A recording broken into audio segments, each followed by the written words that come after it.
The Texas Ranger Hall of Fame and Museum is a nonprofit organization founded in 1964 by the City of Waco, State of Texas, and private benefactors to collect, preserve, and disseminate knowledge of the Texas Rangers, a legendary symbol of Texas and the American West, to permanently document the service of Texas Rangers, past and present.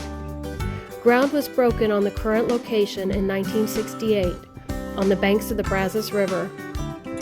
The first Texas Rangers were experienced frontiersmen appointed by Stephen F. Austin in 1823 to go after a band of Indians.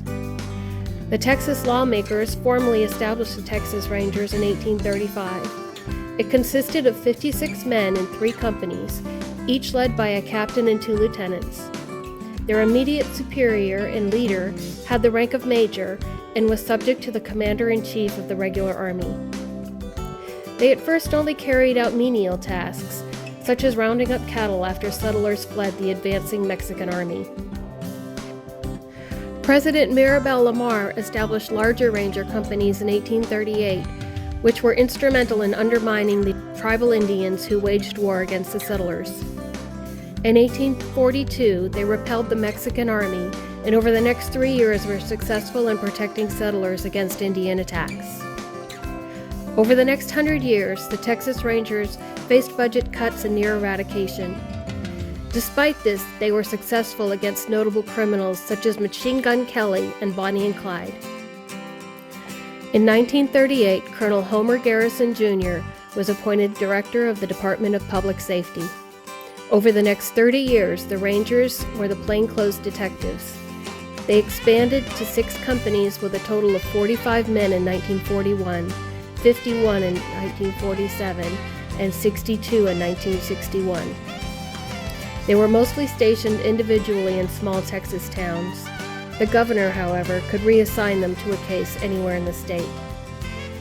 During the Garrison era, the Rangers operated at peak performance, thereby enhancing their prestige.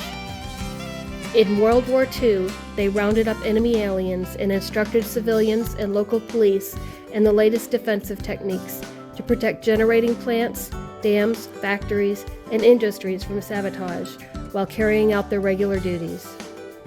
In the 1950s, they investigated more than 8,000 cases annually, and in the 1960s, their caseload increased because of the civil rights movement and the emergence of a more populous urban state.